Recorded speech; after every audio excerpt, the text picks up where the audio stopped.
Dear students, let us continue the previous class. Dear students, ఈరోజు మనము టెండర్లు కొటేషన్ల మీద ఇంకా కొన్ని మోడల్స్ ప్రాబ్లమ్స్ చేసే ప్రయత్నం చేద్దాం. ఎందుకంటే టెండర్స్ను తయారు చేయడం విషయంలో ఇచ్చే సమాచారము వివిధ రకాలుగా ఉండే అవకాశం ఉంటుంది. అన్ని రకాల లెక్కలను మనం ప్రాక్టీస్ చేస్తే యూనివర్సిటీ పరీక్షలలో మనము ఎక్కువ మార్కులు సాధించడానికి అవకాశం ఉంటుంది. ఈరోజు మనము ఈ లెక్కను చూద్దాం నాన్న. 31 మార్చి 2010తో అంతమయ్యే సంవత్సరానికి ఓరియంట్ ఇంజనీరింగ్ కంపెనీ పుస్తకాల నుండి 2000 ఫ్యానుల తయారీకి సంబంధించిన లేదా ఉత్పత్తి మరియు అమ్మకాలకు సంబంధించిన సమాచారం ఇవ్వబడింది. వాడు తయారు చేసింది ఎంతనన్నా 2000 ఫ్యాన్లు. ఎప్పుడు 2010వ సంవత్సరంలో, అంటే ఇది ఆధార సంవత్సరంగా భావించాలి మనం. 2000 ఫ్యాన్ల యొక్క తయారు చేయడానికైన మెటీరియల్ 1,60,000, వేతనాలు 2,40,000, ఇతర ఉత్పత్తి ఖర్చులు 1,00,000. ఉత్పత్తి ఖర్చులు అంటే ఇక్కడ ఇండైరెక్ట్ ఏంది నాన్న, ఫ్యాక్టరీ ఓవర్ హెడ్స్. ఏమనుకోవాలి మనము, ఫ్యాక్టరీ ఓవర్ హెడ్స్ 1,00,000 రూపాయలు. ఆఫీసు ఖర్చులు 1,20,000, ఆఫీస్ ఓవర్ హెడ్స్ 1,20,000. అమ్మకపు ఖర్చులు అంటే అమ్మకపు ఓవర్ హెడ్స్ 80,000. టోటల్ సేల్స్ 8,00,000 రూపాయలు. అంటే 2000 ఫ్యాన్లను ఎంత కమ్మిర్రు, టోటల్ 8,000 రూపాయలకు, 8,00,000 రూపాయలకు అమ్మిర్రు. అంటే ఒక్కొక్క ఫ్యాన్ను 4,000 రూపాయలకు అమ్మడం జరిగింది అన్నట్టు అర్థం. ఇక్కడి వరకు మనకు ఇది ఆధార కాలానికి సంబంధించిన వ్యయ నివేదిక తయారు చేయడానికి కావలసిన సమాచారం. ఇక కింద మొత్తము మనము 2010-11 అంటే ప్రజెంట్ ఇయర్లో కంపెనీ 4,000 ఫ్యాన్లకు టెండర్ పంపవలసి ఉందట. కంపెనీ ఎన్ని వేల ఫ్యాన్లకు టెండర్ పంపాలి, 4,000 ఫ్యాన్లకు. మనకు కావలసిన సమాచారం ఎన్ని ఫ్యాన్లకు ఉన్నది, 2,000 ఫ్యాన్లకు ఉన్నది. 4,000 ఫ్యాన్లకు టెండర్ పంపవలసి ఉందట. మొత్తం వ్యయంపై 25% లాభం ఉండే విధంగా, లాభం ఎలా ఉండాలట, మొత్తం వ్యయం మీద 25% లాభం ఉండే విధంగా టెండరు ధరను నిర్ణయించండి అంటున్నాడు. ఇంకా అదనపు సమాచారం మనకు ఇచ్చాడు. ఏమేమి ఇచ్చాడు, మెటీరియల్ ధర 20% మరియు వేతనాలు 5% పెరుగుతాయని అంచనా. ఇక్కడ మీరు ఒకటి గుర్తుపెట్టుకోండి, టెండరు తయారు చేయడానికి ప్రత్యక్ష ఖర్చులైన మెటీరియల్ మరియు వేతనాలు ఎంత అవసరం అవుతాయి అనేది ఇవ్వలేదు. మళ్ళీ ఈ టెండరు తయారు చేయడానికి అంటే 4,000 ఫ్యాన్లకు టెండర్ తయారు చేయడానికి ఎంత మెటీరియల్ అవసరం అవుతుంది, ఎంత వేతనాలు అవసరం అవుతాయి అనేది ఎలా లెక్కించాలి. మనకు 2,000 ఫ్యాన్లకు మెటీరియల్ వివరాలు ఇవ్వడం జరిగింది.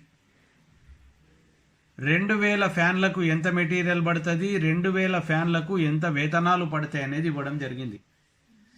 దానిలో నుండి అంటే ఆ సమాచారాన్ని బేస్ చేసుకొని 4,000 ఫ్యాన్లకు ఎంత మెటీరియల్ ఎంత వేతనాలు అవసరం అవుతాయో లెక్కించాలి. అలాగే ఆ లెక్కించి పెట్టుకున్న మొత్తాలకు కొంత పెరుగుదల ఉందట. ఇది భవిష్యత్తుకు సంబంధించింది. మనం లెక్కించింది లాస్ట్ ఇయర్ సమాచారాన్ని బేస్ చేసుకొని. భవిష్యత్తులో మెటీరియల్ ధర 20%, వేతనాల ధర 5% పెరుగుతాయట. మనము గత కాలాన్ని బేస్ చేసుకొని టెండర్కు అవసరమైన మెటీరియల్ వేతనాలు లెక్కించి పెట్టుకున్న తర్వాత వాటిలో పెరుగుదలను కూడా యాడ్ చేసి మనము టెండర్లో ఆ మొత్తాలను చూపించవలసి ఉంటుంది. అలాగే ఉత్పత్తి ఖర్చులు కానివ్వండి, ఉత్పత్తి ఖర్చులు మెటీరియల్స్ మరియు వేతనాలు ఉమ్మడిగా పెరిగిన నిష్పత్తిలో పెరుగుతాయట. లాస్ట్ ఇయర్ ఉత్పత్తి ఖర్చులు ఎంత ఉన్నాయో లెక్క చూసుకొని వాటిలో పెరుగుదలను ప్రజెంట్ కాలానికి ఉత్పత్తి ఖర్చులు ఎంత ఉంటాయో లెక్కగట్టి వాటిలో పెరుగుదలను మనము యాడ్ చేసి మనము టెండర్లో చూపించవలసి ఉంటుంది. అలాగే ఉత్పత్తి పెరుగుదలతో ఆఫీస్ ఓవర్ హెడ్స్లో ఎలాంటి మార్పు ఉండదట. ఆఫీస్ ఓవర్ హెడ్స్ మాత్రం 2000 ఫ్యాన్లు ఉత్పత్తి చేస్తే 1,20,000 రూపాయల ఆఫీస్ ఓవర్ హెడ్స్ ఉన్నాయి కదా, 4,000 ఫ్యాన్లు ఉత్పత్తి చేసిన ఆఫీస్ ఖర్చులు అంతే ఉంటాయట. గతంలో ఆఫీస్ ఓవర్ హెడ్స్ ఎంత ఉన్నాయో ఇప్పుడు కూడా ఆఫీస్ ఓవర్ హెడ్స్ అంతే ఉంటాయని ఇక్కడ చెప్పడం జరిగింది. ఇక్కడ మీకు ఒక డౌట్ రావచ్చు, మనం గతంలో ఉత్పత్తి ఖర్చులు కానివ్వండి, ఆఫీస్ ఖర్చులు కానివ్వండి, ఉత్పత్తి ఖర్చులను వేతనాల మీద శాతంగాను, ఆఫీసు ఖర్చులను ఫ్యాక్టరీ వ్యయం మీద శాతంగాను తీసుకోవడం జరిగింది. కానీ ఈ లెక్కలో ఉత్పత్తి ఖర్చులను మరియు ఆఫీసు ఖర్చులను కొద్దిగా డిఫరెంట్ పద్ధతిలో వాడు వేరే రకంగా సమాచారం మనకి ఇచ్చిండు, ఏ రకంగా లెక్క కట్టాలి అనేది. ఒక ప్రత్యేకమైన పద్ధతిలో మనం వాటి పెరుగుదలను లేదా టెండర్లో చూపించాల్సిన మొత్తాలను లెక్కించడం జరుగుతుంది. అలాగే అమ్మకపు ఖర్చులు యూనిట్ ఒక్కంటికి అదే మొత్తంగా ఉంటాయట. చూడండి, ఇక్కడ అమ్మకపు ఖర్చులేమో యూనిట్ ఒక్కంటికి ఇచ్చాడు, అంటే లాస్ట్ ఇయర్ ఒక్కో యూనిట్కు అమ్మకపు ఖర్చులు ఎంత ఉన్నాయో లెక్కగట్టి పెట్టుకొని అదే రేటు ప్రకారం టెండర్లో అమ్మకపు పంపిణీ ఖర్చులను కనుగొనవలసి ఉంటుంది, రాయవలసి ఉంటుంది.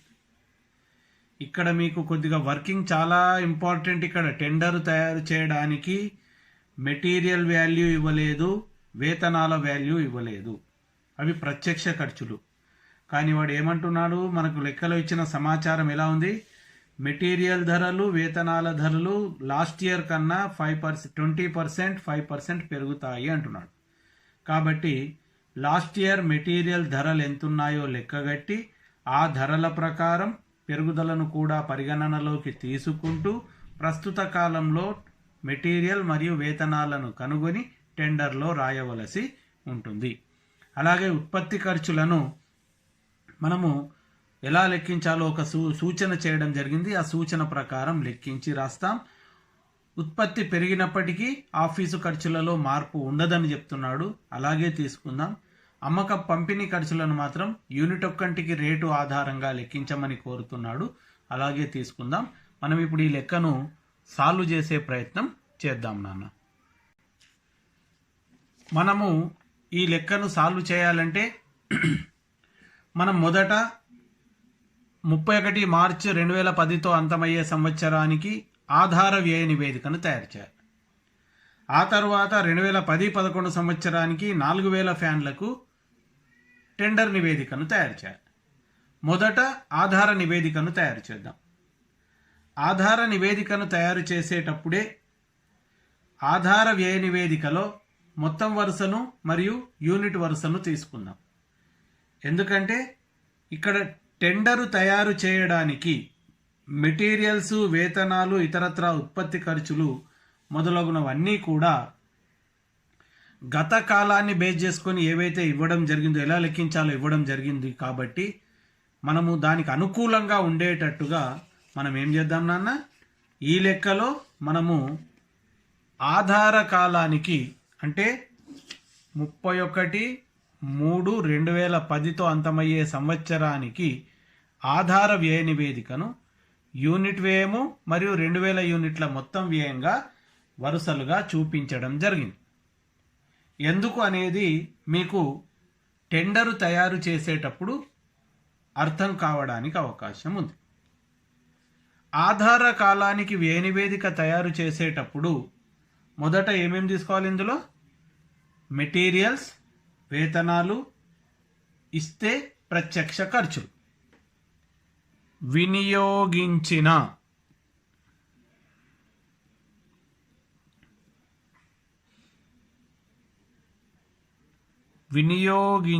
మెటీరియల్స్ ఎంత నాన్న, 2000 యూనిట్లకు ఇక్కడ చూడండి 1,60,000 మెటీరియల్స్, 2,40,000 రూపాయల వేతనాలు.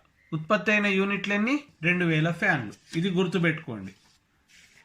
1,60,000 రూపాయలు వినియోగించిన మెటీరియల్స్.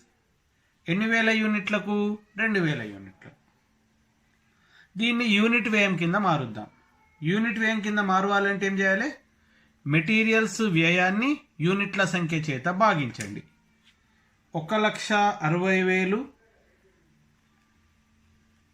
ఇక్కడ చూడండి, 1,60,000 డివైడెడ్ బై 2000 యూనిట్లు ఎంత వచ్చింది? యూనిట్ ఒక్కటికి ఎంత వచ్చింది మీకు? ఇక్కడ 80 రూపాయలు వచ్చింది. కాబట్టి యూనిట్ ఒక్కటికి మెటీరియల్ కాస్ట్ ఎంత నాన్న? 80 రూపాయలుగా మనము చూపించడం జరుగుతుంది. యూనిట్ ఒక్కటికి మెటీరియల్ కాస్ట్ ఎంత? 80 రూపాయలు.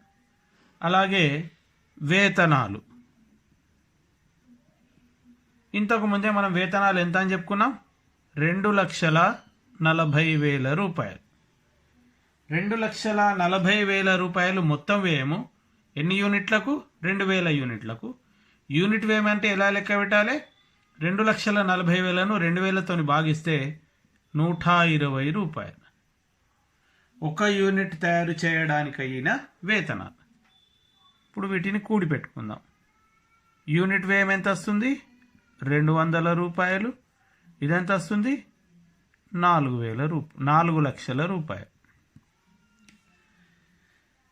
వినియోగించిన మెటీరియల్స్ను వేతనాలకు కలిపినాం. కలపగా వచ్చిన మొత్తాలను మనం ఏమనుకోవాలి నాన్న? ప్రధాన వ్యయము. దీన్ని ఏమని పిలవాలి మనము? ప్రధాన వ్యయము అని పిలవడం జరుగుతుంది. ఈ లెక్కించి పెట్టిన ప్రధాన వ్యయానికి మనకు ఏం కూడాలి? ఉత్పత్తి ఖర్చులను కూడాలి.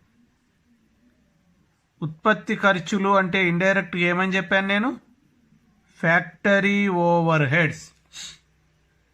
ఫ్యాక్టరీ ఓవర్ హెడ్స్ను, ఫ్యాక్టరీ పరోక్ష ఖర్చులను ఉత్పత్తి ఖర్చులని కూడా పిలవడం జరుగుతుంది.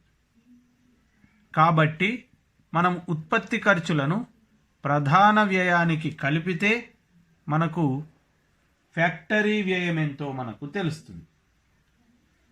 1,00,000 రూపాయల ఉత్పత్తి ఖర్చులను యూనిట్ వ్యయంగా మార్చడం కోసం దేంతో భాగించాలి? 2000 యూనిట్లతోని భాగించాలి. 2000 యూనిట్లతోని 1,00,000 రూపాయలను భాగిస్తే ఎంత వస్తుంది నాన్న? 50 రూపాయలు వస్తుంది. 50 రూపాయలు యూనిట్ ఒక్కటికి ఉత్పత్తి ఖర్చు. ఉత్పత్తి ఖర్చును ప్రధాన వ్యయానికి కూడితే వర్క్స్ వ్యయము లేదా మనకేమొస్తుంది? ఫ్యాక్టరీ వ్యయం ఎంతో మనకు తెలుస్తుంది. 250 రూపాయలు ఇవి రెండు కూడితే ఇది కూడితే ఎంత వస్తుంది? 5,00,000 రూపాయలు వర్క్స్ వ్యయము లేదా ఫ్యాక్టరీ వ్యయము మనకు తెలుస్తుంది. వర్క్స్ వ్యయము లేదా ఫ్యాక్టరీ వ్యయం మనకు తెలుస్తుంది.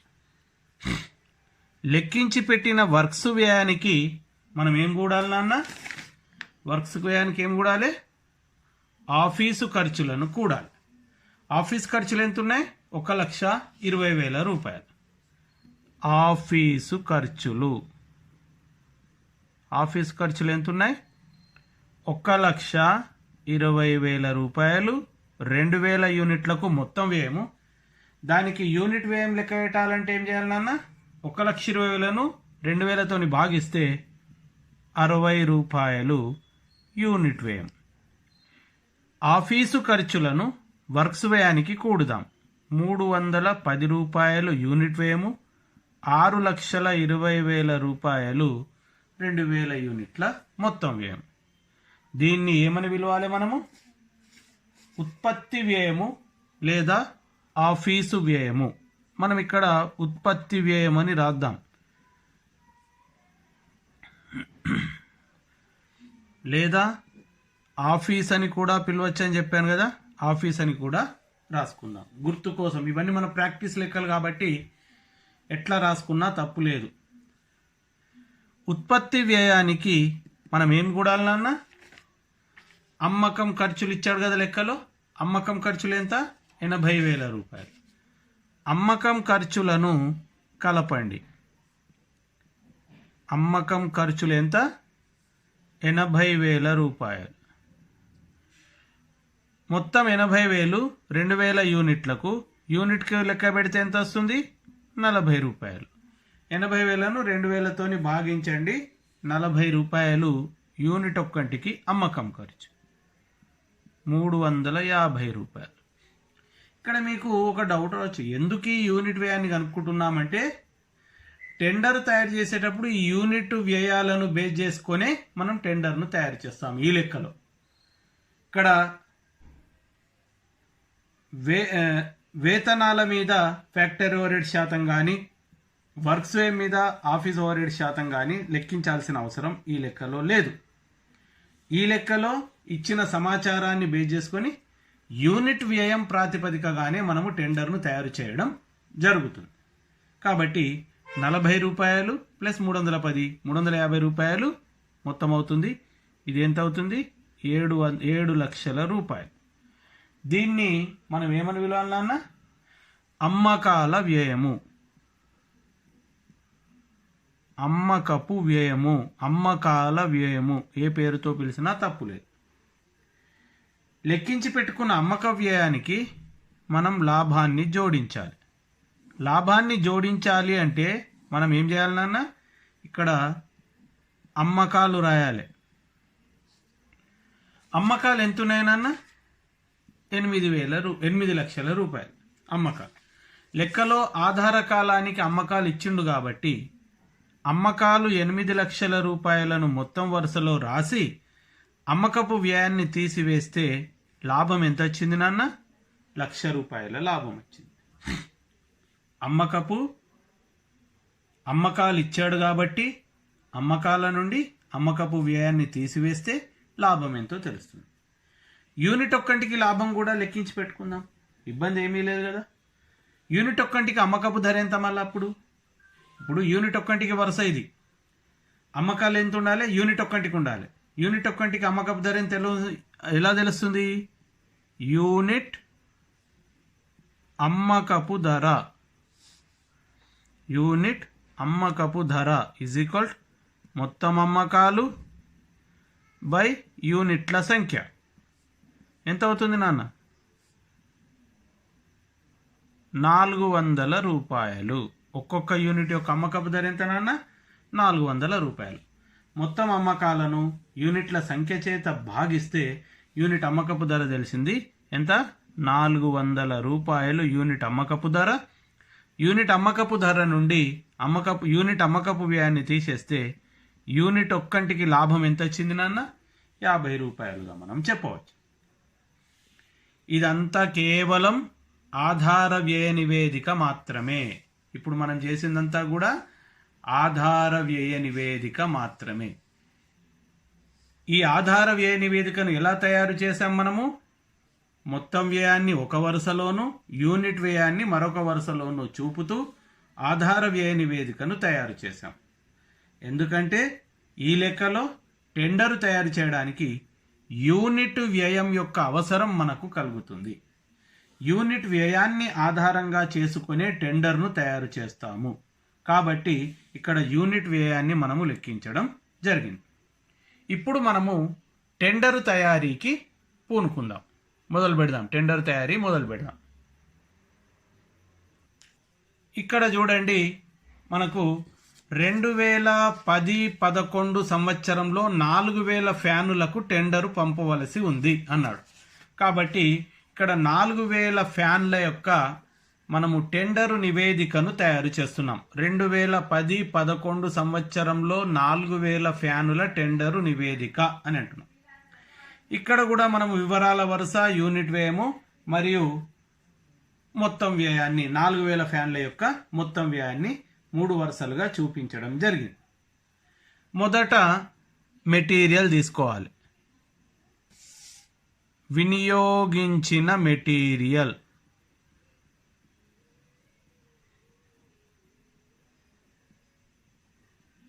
వినియోగించిన మెటీరియల్స్ మనకు యూనిట్ ఒక్కంటికి ఎంత ఉంది నాన్న? 80 రూపాయలు. ఎందుకంటే ఈ లెక్కలో ఈ టెండరు తయారు చేయడానికి ఎంత మెటీరియల్ వ్యయం అవుతుందనేది డైరెక్ట్గా ఇవ్వలే. ఇది ప్రత్యక్ష ఖర్చు అయినప్పటికీ డైరెక్ట్గా ఇవ్వకుండా ఏమంటున్నాడు?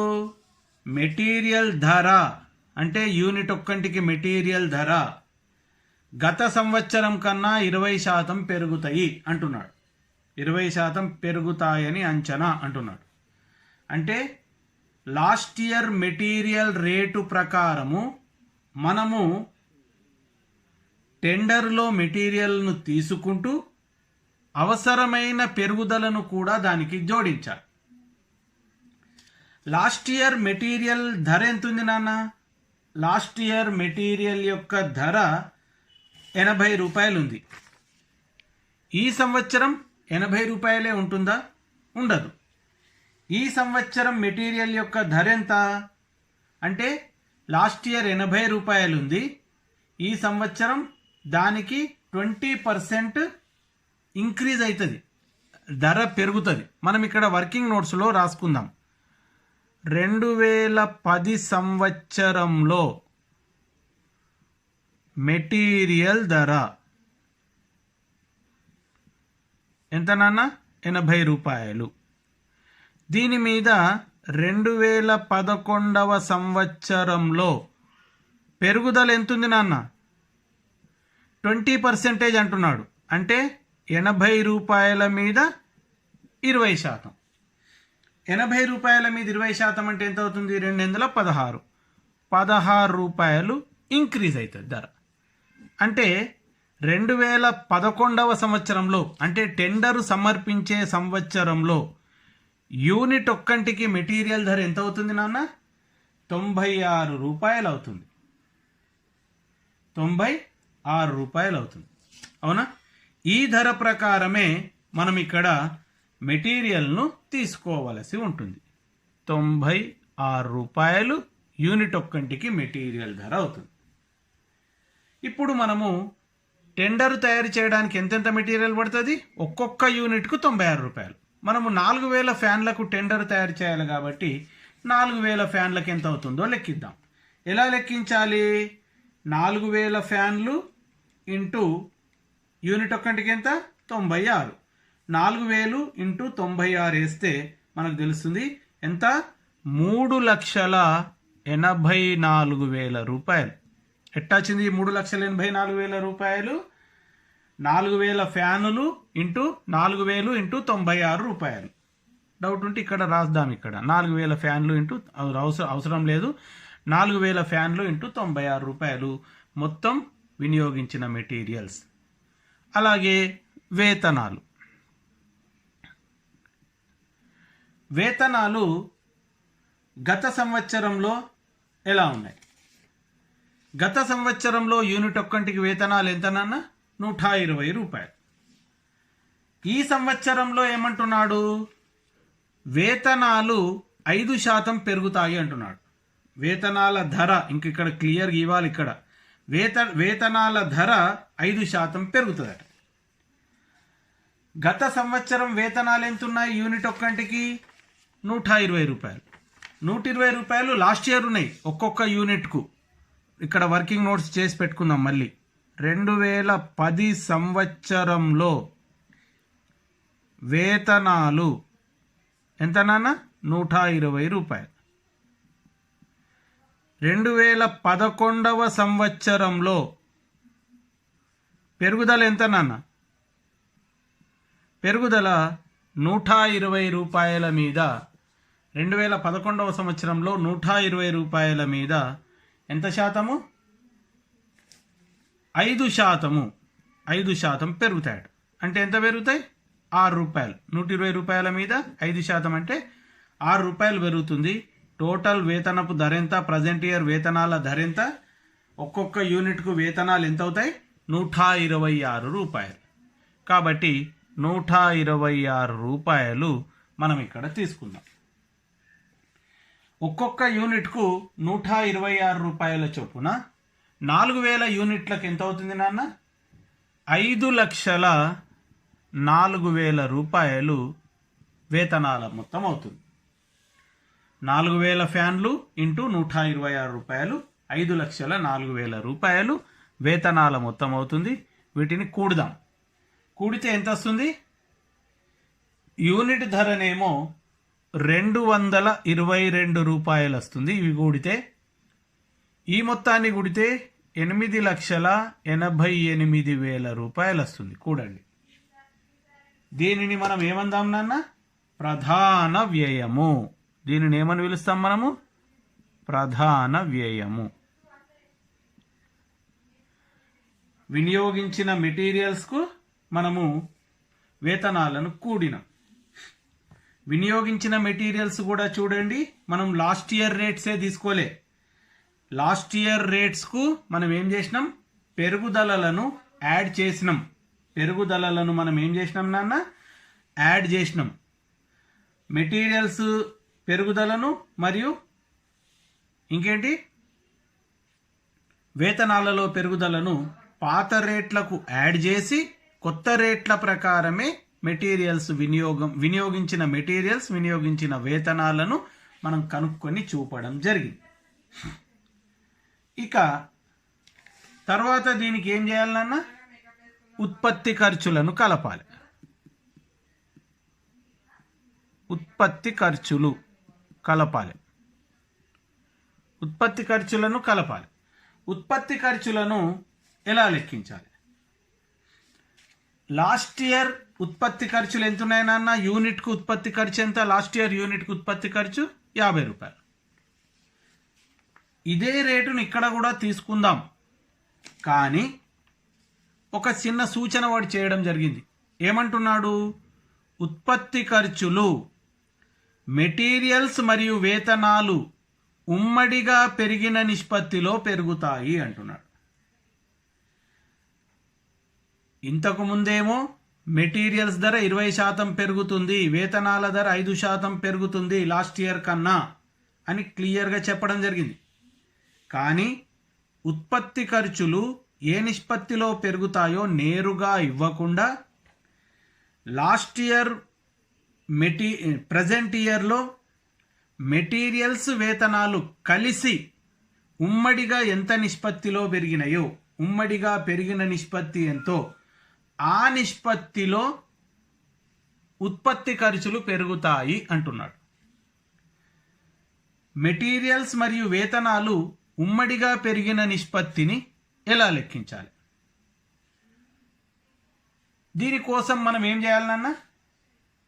2009-10 అంటే 2010 గత సంవత్సరంలో మెటీరియల్స్ మొత్తము, వేతనాల మొత్తము లేదా సగటు ధర, యూనిట్ ధర మొత్తం తీసుకోకుండా యూనిట్ ధరను తీసుకుందాం, ఎందుకంటే పరిమాణం ఎక్కువ తక్కువ ఉంది కాబట్టి. గత సంవత్సరంలో యూనిట్ మెటీరియల్స్, యూనిట్ వేతనాల మొత్తం ఎంతో కనుక్కోవాలి, తీసుకోవాలి. తర్వాత టెండర్లో మెటీరియల్స్, యూనిట్ వేతనాల యూనిట్ మొత్తాలను చూడాలి. రెండింటిని కంపేర్ చేయాలి. లాస్ట్ ఇయర్ మెటీరియల్స్ వేతనాల మొత్తాన్ని, టెండర్లో మెటీరియల్స్ వేతనాల మొత్తాన్ని కంపేర్ చేసి తేడాను పెరుగుదలగా భావించాలి. ఆ తేడా పెరుగుదలకు శాతాన్ని లెక్కగట్టి ఆ లెక్కించిన శాతం ఆధారంగా ఉత్పత్తి ఖర్చులలో పెరుగుదలను మనము తీసుకోవాలి. ఏం చేయాలి బాబు? ఉత్పత్తి ఖర్చులలో పెరుగుదల శాతాన్ని కనుక్కోవడం కోసం మనం ఏం చేయాలి? లాస్ట్ ఇయర్ మెటీరియల్స్ మరియు వేతనాల ఉమ్మడి వ్యయాన్ని తీసుకోవాలి యూనిట్ ఒక్కంటికి. ప్రజెంట్ ఇయర్ అంటే 2011వ సంవత్సరంలో మెటీరియల్స్ వేతనాల ఉమ్మడి వ్యయాన్ని తీసుకోవాలి. రెండింటిని పోల్చాలి. గత సంవత్సరం కన్నా ప్రజెంట్ ఇయర్లో ఖర్చు రేటు ఎక్కువగా ఉంది కాబట్టి పెరుగుదల వస్తుంది. రెండింటి తేడాను పెరుగుదలగా భావించి ఆ తేడా మొత్తానికి అంటే ఆ పెరుగుదలకు శాతాన్ని లెక్కించాలి. ఆ లెక్కించిన శాతం ప్రకారం ప్రజెంట్ ఇయర్ ఉమ్మడి ఉత్పత్తి ఖర్చులలో పెరుగుదలను జోడించవలసి ఉంటుంది. ఇప్పుడు మనము గత సంవత్సరపు మెటీరియల్స్ వేతనాలు మరియు ప్రస్తుత సంవత్సరపు మెటీరియల్స్ వేతనాలను తీసుకొని తేడాను కనుక్కొని శాతాన్ని కనుక్కునే ప్రయత్నం చేద్దాం నాన్న. 2009-10 సంవత్సరంలో మెటీరియల్స్ మరియు వేతనాల ఉమ్మడి వ్యయము ఎంత అవుతుంది నాన్న? లాస్ట్ ఇయర్ మెటీరియల్స్ వేతనాలు ఉమ్మడి వ్యయం ఎంత? 80 ప్లస్ 120 ఎంత? 200 రూపాయలు. 200 రూపాయలు. 2010-11 అంటే టెండర్ సమర్పించే సంవత్సరంలో మెటీరియల్స్ మరియు వేతనాల ఉమ్మడి వ్యయం ఎంత నాన్న? 200 ఎంత అవుతుంది? 222 రూపాయలు. ఇక్కడ ఉంది చూడండి, మెటీరియల్స్ వేతనాల యొక్క ఉమ్మడి వ్యయం 222. ఇక్కడ చూడండి, 2009-10 సంవత్సరంలో మెటీరియల్స్ వేతనాలు కలిపి ఎంత ఉండే? 200 ఉండే. ప్రజెంట్ ఇయర్లో టెండర్ సమర్పించే సమయంలో మెటీరియల్స్ వేతనాల వ్యయం ఎంత ఉంది? 322 ఉంది. తేడా ఎంత? 22 రూపాయలు. తేడా ఇది. తేడా దేన్ని సూచిస్తోంది? పెరుగుదలను సూచిస్తోంది. తేడా ఎంత? 20 రూపాయలు. ఈ పెరుగుదలకు శాతాన్ని లెక్కగట్టాలి. తేడా ఏంది? 2010 సంవత్సరంలో 200 రూపాయలు ఉంటే 11వ సంవత్సరంలో 222 రూపాయలు ఉంది. గత సంవత్సరం ఖర్చుతో పోల్చి చూసినట్టయితే 22 రూపాయల పెరుగుదల కనబడుతోంది. ఈ పెరుగుదలకు శాతాన్ని మనము లెక్కగట్టాలి. దేర్ఫోర్ ఉమ్మడి వ్యయంలో, ఉమ్మడి వ్యయం అంటే ఏ ఏ ఖర్చులు? మెటీరియల్స్ మరియు వేతనాల ఉమ్మడి వ్యయంలో పెరుగుదల శాతము మనం శాతాన్ని లెక్కగడదాం. ఎలా లెక్కగట్టాలి? మనము 22/200 × 100 వేయాలి. ఇలా ఎందుకు వేస్తున్నాం? మనము పెరుగుదలకు శాతాన్ని లెక్కగట్టాలనుకుంటున్నాం కాబట్టి ఆధార సంవత్సరంలో ఉన్న మెటీరియల్స్ వేతనాల ఉమ్మడి వ్యయాన్ని 100% భావించాలి. అంటే ఇండైరెక్ట్గా 200 రూపాయలను మనం 100%గా భావిస్తే పెరుగుదల ఎంత ఉంది నాన్న? 22 రూపాయలు. 22 రూపాయలకు ఎంత శాతము అన్న పద్ధతిలో 22/200 × 100 వేసినట్టయితే మనకు ఎంత వస్తుంది నాన్న? 11%. అంటే మెటీరియల్స్ మరియు వేతనాలు ఉమ్మడిగా పెరిగిన శాతం ఎంత నాన్న? 11% అని అర్థం. ఈ శాతాన్ని మనం ఎందుకు లెక్కించి పెట్టుకున్నాం? మనకు లెక్కలో ఏమడిగిండు నాన్న? ఉత్పత్తి ఖర్చులు, మెటీరియల్స్ మరియు వేతనాలు ఉమ్మడిగా పెరిగిన నిష్పత్తిలో పెరుగుతాయి అంటున్నారు. కాబట్టి ఉత్పత్తి ఖర్చులను మనం ఇక్కడ తీసుకోవడం కోసం ఈ వర్కింగ్ నోట్స్ చేయడం జరిగింది. 11% పెరిగినాయి. 11% పెరిగినాయి కాబట్టి ఉత్పత్తి ఖర్చులు పెరుగుదలకు ముందెంత నాన్న? 50 రూపాయలు. 50 రూపాయలు ప్లస్ 11% పెరుగుదల. ఇక్కడనే రాస్తుంది ఇక వర్కింగ్ నోట్స్. 11% పెరుగుదల అంటే ఎంత అవుతుంది? పాత రేటు మీద 50 రూపాయల మీద 11% అంటే 5 రూపాయల 50 పైసలు.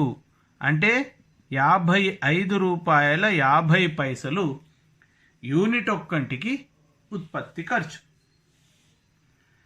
మనము పెరుగుదల రేటును మనం ఇంతకుముందు వర్కింగ్ నోట్స్ ద్వారా పెరుగుదల రేటును శాతాన్ని మనం కనుక్కున్నాం.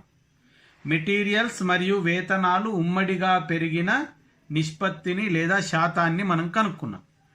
ఆ శాతంలోనే మనం ఇక్కడ పెరుగుదలలను చూపిస్తున్నాం.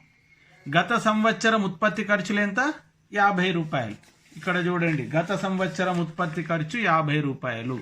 దాని మీద 11% మనకు పెరుగుదల. 11% లెక్క పెడితే ₹5.50. మొత్తం యూనిట్ ఒక్కంటికి ఉత్పత్తి ఖర్చు ఎంత? ₹55.50. దీన్ని 4000 యూనిట్లకు మారుద్దాం.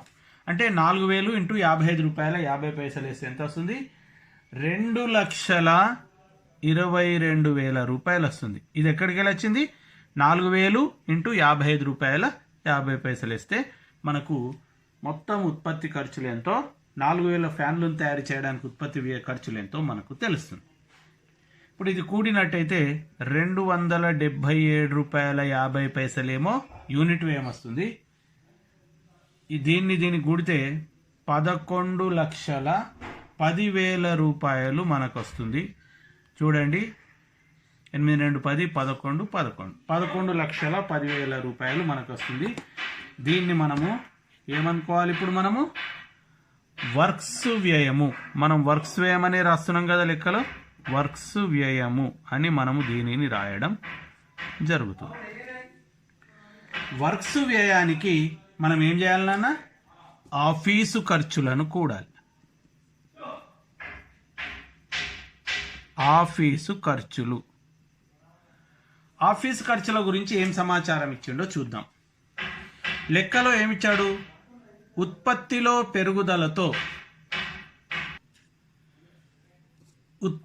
పెరుగుదలతో ఆఫీసు ఓవర్ హెడ్స్లో ఎలాంటి మార్పు ఉండదు అంటున్నాడు. అంటే 2000 యూనిట్లను ఉత్పత్తి చేసినప్పుడు ఎంతైతే ఆఫీసు ఓవర్ హెడ్స్ ఉన్నాయో 4000 యూనిట్లను ఉత్పత్తి చేసినా కూడా ఆఫీసు ఓవర్ హెడ్స్ అంతే ఉంటాయి అని అర్థం. కాబట్టి ఆఫీసు ఓవర్ హెడ్స్ 2000 యూనిట్లను ఉత్పత్తి చేసినప్పుడు ఎంత ఉన్నాయి? ₹1,20,000. ఇప్పుడు కూడా ఆఫీసు ఓవర్ హెడ్స్ అంతే ఉంటాయి అని అర్థం. అంటే ఆఫీసులో ఖర్చు పెరగదు అని అర్థం. గతంలో ఎంత ఖర్చు ఉందో ప్రస్తుతం కూడా అంతే ఖర్చు ఉంటుందని చెప్పడం జరిగింది. కాబట్టి గత సంవత్సరంలో ఇచ్చిన ₹1,20,000 ప్రజెంట్ ఇయర్ ఖర్చుగా కూడా చూపించడం జరిగింది. అప్పుడు యూనిట్ కాస్ట్ మాత్రం మారుతుంది. 4000 యూనిట్లకు ₹1,20,000 అయితే ఒక యూనిట్కి ఎంత అవుతుంది నాన్న? ₹30 అవుతుంది.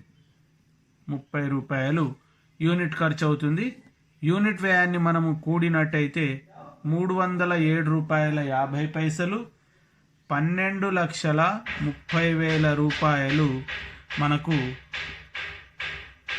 మొత్తం వ్యయము తెలుస్తుంది. దీనిని మనము ఏమని పిలుస్తాం? దీనిని మనము ఉత్పత్తి వ్యయము లేదా ఆఫీసు వ్యయము, ఆఫీసు లేదా ఉత్పత్తి వ్యయము అని పిలుద్దాం. ఆఫీసు లేదా ఉత్పత్తి వ్యయం అని పిలుద్దాం. ఉత్పత్తి వ్యయానికి మనం ఏం కలపాలన్నా? అమ్మకపు ఖర్చులను కలపాలి. అమ్మకపు ఖర్చులు. అమ్మకపు ఖర్చులు ఎలా తీసుకోమంటున్నాడు? చూడండి, అమ్మకపు ఖర్చులు యూనిట్ ఒక్కంటికి అదే విధంగా ఉంటాయి. అంటే ఆధార కాలంలో యూనిట్ అమ్మకపు ఖర్చు ఎంత ఉంటుందో టెండరు సమర్పించే సమయంలో కూడా యూనిట్ అమ్మకం ఖర్చులు అంతే ఉంటాయట. ఆధార కాలంలో యూనిట్ అమ్మకపు ఖర్చులు ఎంత ఉన్నాయన్న? ₹40. కాబట్టి టెండర్లో కూడా యూనిట్ అమ్మకం ఖర్చులు ₹40 తీసుకుందాం. ₹40 తీసుకుంటే టోటల్ మారుతుంది. ఎందుకంటే యూనిట్ల సంఖ్య ఇక్కడ మారింది కాబట్టి. యూనిట్ అమ్మకపు ఖర్చులు లాస్ట్ ఇయర్ ఎంత ఉంటాయో ప్రజెంట్ ఇయర్ అంతే ఉంటాయి. ఆఫీసు ఖర్చులేమో టోటల్ లాస్ట్ ఇయర్ ఎంత ఉంటాయో ప్రజెంట్ ఇయర్ అంతే ఉంటాయి. ఇక్కడ మీరు ఆ తేడాను గమనించాలి. ఆఫీసు ఖర్చులేమో గత సంవత్సరం మొత్తం ఎంత ఉందో ప్రజెంట్ ఇయర్ మొత్తము కూడా అంతే ఉంటుంది. అమ్మకపు ఖర్చులేమో గత సంవత్సరం యూనిట్ రేట్ ఎంత ఉంటుందో ప్రజెంట్ ఇయర్లో యూనిట్ రేటు అంతే ఉంటుంది అంటున్నాడు. ఆ చిన్నపాటి తేడాను మీరు ఇక్కడ గమనించాలి. ₹40 యూనిట్ అమ్మకం ఖర్చు గత సంవత్సరం ఉండే దానినే మనం ఇక్కడ ప్రజెంట్ ఇయర్లో టెండర్లో కూడా అదే రేటును తీసుకోవడం జరిగింది. ఈ రేటు ప్రకారం 4000 యూనిట్లకు ఎంత అవుతుంది నాన్న? 1,60,000 రూపాయలు మనకు అమ్మకం ఖర్చులు అవుతాయి. 40 రూపాయలు ఇంటూ 4,000, ఇవి కూడితే 347 రూపాయల 50 పైసలు, 13,90,000 రూపాయలు మనకు అమ్మకపు వ్యయం వస్తుంది. దీన్ని ఏమనాలి మనము? అమ్మకపు వ్యయము.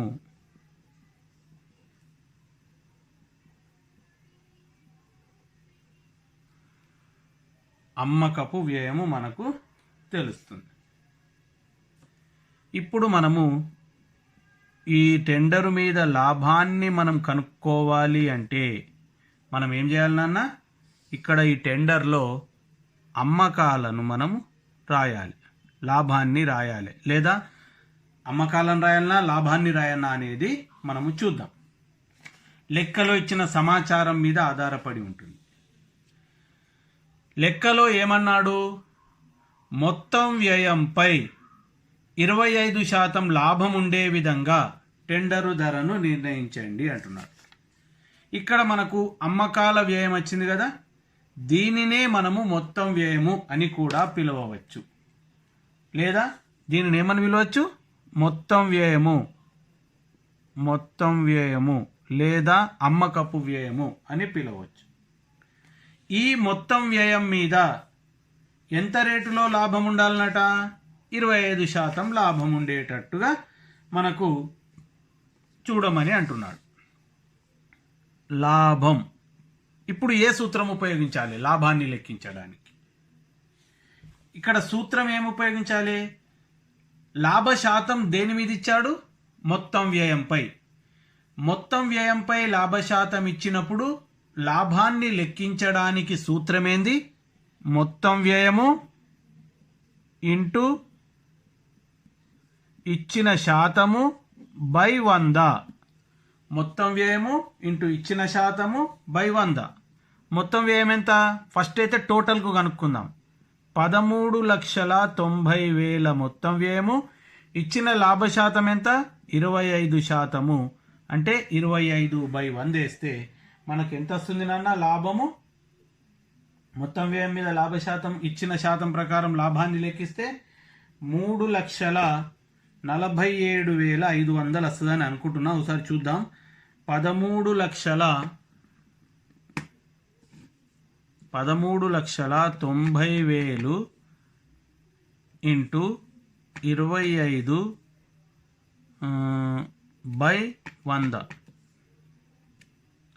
3,47,500 రూపాయలు మనకు లాభం వస్తుంది. 3,47,500 3,47,500 లాభం వస్తుంది. లాభం ఎంత? 3,47,500. మనము లెక్కించిన లాభాన్ని మొత్తం వ్యయానికి కలిపితే ఎంత? అమ్మకాలు ఎంత ఉంటాయి నాన్న? 7, 9, 4, 13, 7, 1 17,37,500 రూపాయలు అమ్మకాలు లేదా టెండరు ధర. అమ్మకాలు అనొచ్చు మనం దాన్ని, టెండరు ధర అని కూడా పిలవవచ్చు. ఇప్పుడు మనము దీనికి యూనిట్కు లెక్క కడదాం.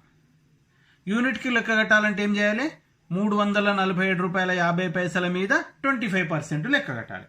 347 రూపాయల 50 పైసల మీద 25% లెక్క కడితే 86 రూపాయల 88 పైసలు వస్తుంది. 86 రూపాయల 88 పైసలు, దాదాపు 86.875 వస్తుంది. 0.5 ఉంది కాబట్టి 88 చేశాను. అప్పుడు యూనిట్ అమ్మకపు ధర ఎంత అవుతుంది? దీన్ని కూడితే 434 రూపాయల 38 పైసలు. అంటే ఒక్కొక్క ఫ్యానుకు మనం ఎంత టెండర్ వేయచ్చినా 434 రూపాయల 38 పైసలకు ఒక ఫ్యాన్ చొప్పున మనము టెండర్ వేసినట్టయితే మనము అనుకున్న రకంగా మొత్తం వ్యయం మీద మనకు 25% లాభం రావడానికి అవకాశం ఉంటుంది. మనం ఈ లెక్కలో మంచిగా డీటెయిల్గా చెప్పుకున్నాం చూడండి.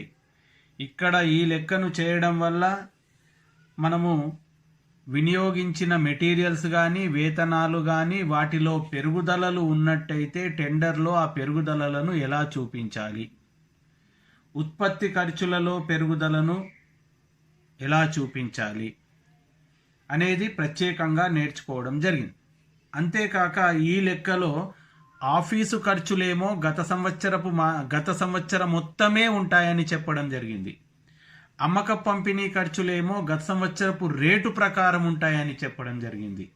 అలాగే లాభాన్ని ఈ లెక్కలో మనము మొత్తం వ్యయం మీద లెక్కించడం జరిగింది. అంటే మనము గతంలో నేర్చుకున్న లెక్క కన్నా ఇది కొద్దిగా డిఫరెంట్గా ఉంది. ఇలాంటి మోడల్ లెక్కలు మనల్ని ఎగ్జామ్లో అడగడానికి అవకాశం ఉంటుంది. ఎందుకంటే మెటీరియల్స్లో పెరుగుదల, ఉత్పత్తి ఖర్చులలో పెరుగుదల, ఆఫీసు ఖర్చులను తీసుకోవడం, అమ్మక పంపిణీ ఖర్చులను తీసుకోవడం, ఇవన్నీ ఒక్కొక్కటి ఒక్కొక్క మాదిరిగా ఉంది, డిఫరెంట్గా ఉన్నాయి. కాబట్టి ఇలాంటి లెక్క చేయడం ద్వారా మనము పూర్తిగా టెండర్ను ఏ పద్ధతిలో ఇచ్చినా టెండర్కి సంబంధించిన ప్రాబ్లంను మనం సులభంగా చేయడానికి అవకాశం ఉంటుందని మనము చెప్పుకోవచ్చు. మొత్తం మీద ఈ 4000 ఫ్యాన్ల యొక్క టెండర్ ధర ఎంతనన్నా 17,37,500 రూపాయలకు టెండర్ వేస్తే మనం అనుకున్న లాభాన్ని మనం సంపాదించడానికి అవకాశం ఉంటుందని మనం చెప్పుకోవచ్చు. ఇక్కడ మనం గుర్తుపెట్టుకోవాలి, వీలైనంత తక్కువ ధరకు కోట్ చేయొచ్చు కదా సార్, టెండర్ మనకే వస్తుంది కదా అంటే, టెండర్ మనకే రావడం కోసం అతి తక్కువ ధరకు టెండర్ను కోట్ చేసామనుకోండి, ఖర్చులు ఒకవేళ అనుకోకుండా పెరిగితే మనకు నష్టం రావడానికి అవకాశం ఉంటుంది. మరీ ఎక్కువ ధరకు టెండర్ను కోట్ చేసామనుకోండి, ఆ టెండర్ మనకు లభించకుండా పోయే అవకాశం ఉంటుంది. కాబట్టి సమంజసమైన లాభాన్ని మనం ఆర్జించేటట్టుగా, టెండర్ మనకు దక్కేటట్టుగా మనము సమయోచితంగా టెండరు ధరను నిర్ణయించవలసిన అవసరం ఉందని మనము చెప్పుకోవచ్చు.